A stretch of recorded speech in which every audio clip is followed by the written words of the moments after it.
மேஷராசி அன்பர்களே, இந்த செப்டம்பர் மாதத்தில் உங்களுக்கான சாதக பலாபலன்கள் என்னென்ன? ஏதாவது சாதகமற்ற கிரகங்கள் பாதகமாக பலன் தருகின்ற அமைப்பு இருக்கிறதா? அதற்கான தேர்வுகள் என்னென்ன? இவற்றையெல்லாம் நாம் பார்க்க போகிறோம். முதல்ல மேஷராசி அன்பர்களுக்கு செப்டம்பர் மாதத்தில் கிடைக்கக்கூடிய நற்பலன்கள், சுபாசுப பலன்கள் அப்படின்னு சொல்லக்கூடிய விஷயம்.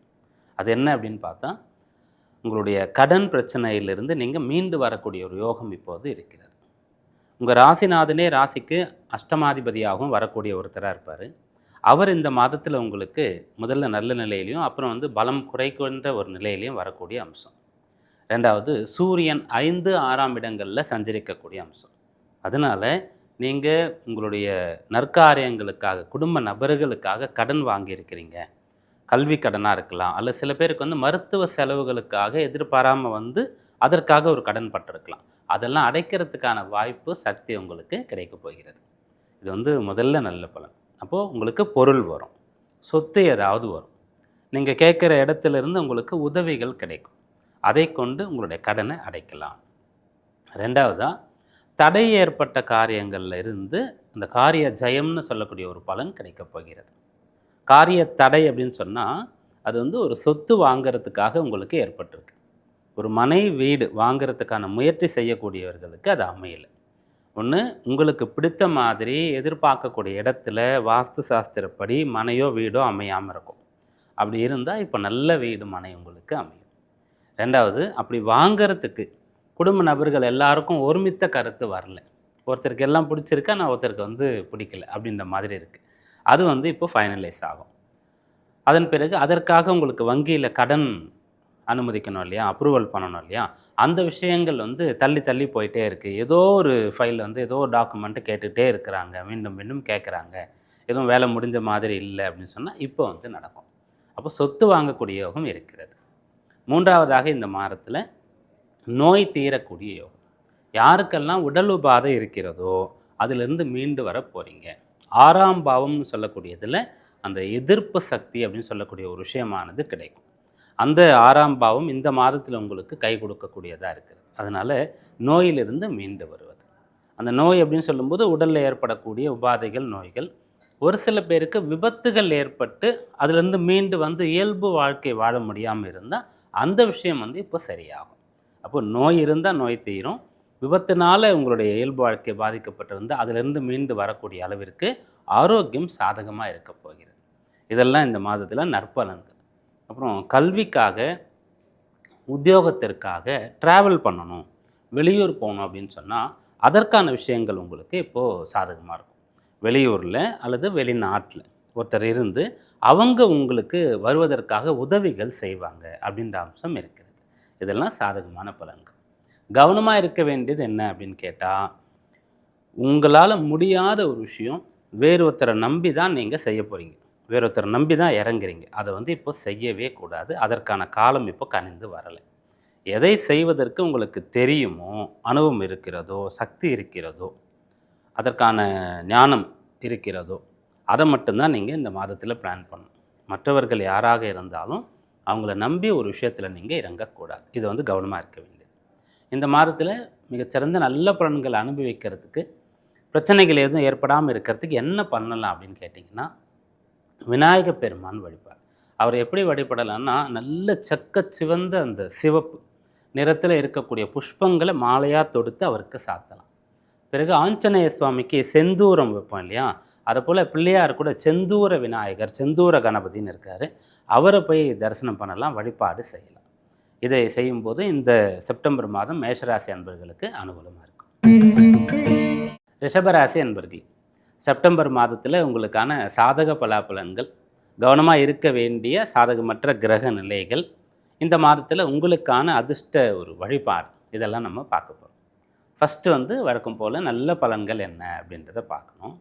கல்வியில் பின்னடைவு, கல்வியில் அதிக மதிப்பெண்கள் எடுக்கலை, சில பேப்பர்லாம் அரியர்ஸ் வச்சுட்டோம், சில பாடங்களில் தோல்வி அடைஞ்சிட்டோம், ஃபெயில் ஆகிருக்கீங்க அப்படின்னு சொன்னால் அதை சரி பண்ணலாம் அப்படின்னு சொல்லக்கூடிய ஒரு அம்சம் இப்போது இருக்கிறது.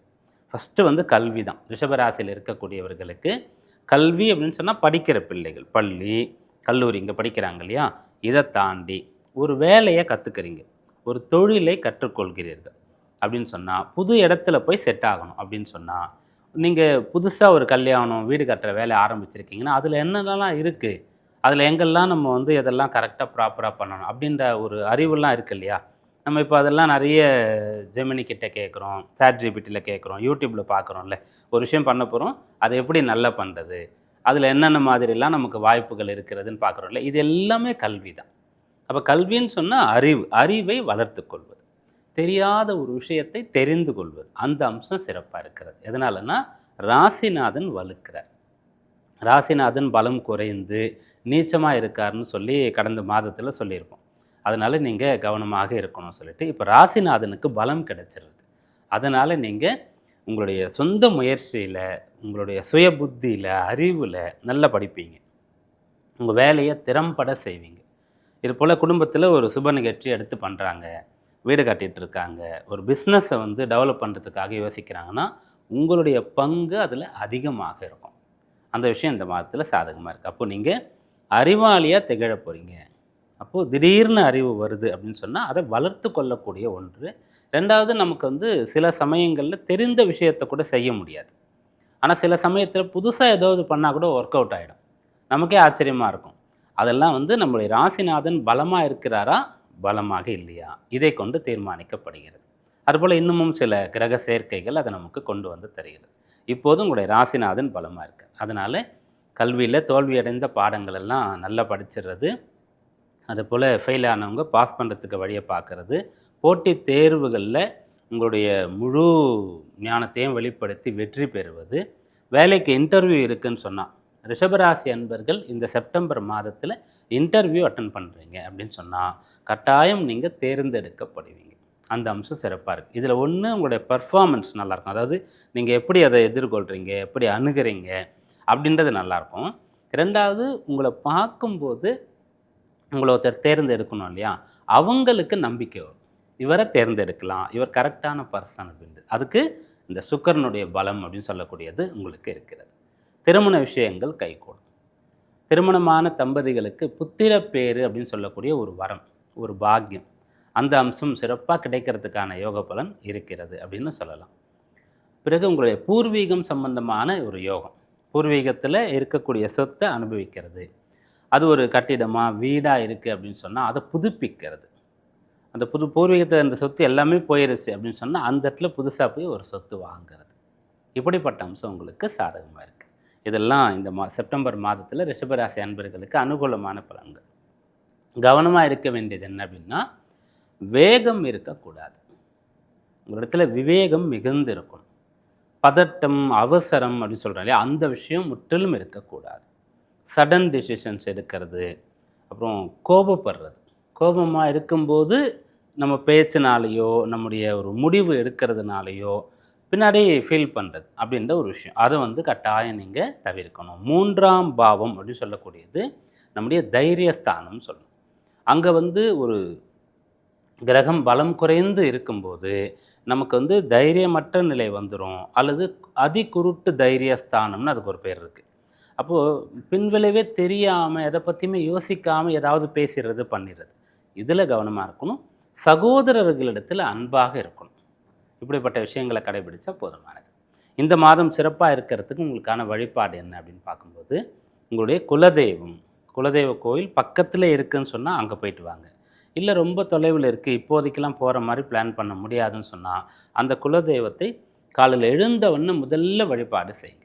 காலையில் எழுந்தோடனே ஃபஸ்ட்டு பூஜை அறையில் போய் விளக்கேற்றுறீங்க. விளக்கேற்றி உங்கள் குலதெய்வத்தை, சில பேருக்கு ஃபோட்டோலாம் வச்சுக்கலாம், விக்கிரகம் வச்சுக்கலாம், சில பேருக்கு அப்படி இருக்காது. அப்போது அந்த தீபத்தில் மனதார நீங்கள் அந்த குலதெய்வத்தை பாருங்கள். தினசரி இதை செய்து கொண்டே இருந்தால் இந்த மாதம், செப்டம்பர் மாதம் ரிஷபராசி அன்பர்களுக்கு அற்புதமாக இருக்கும்.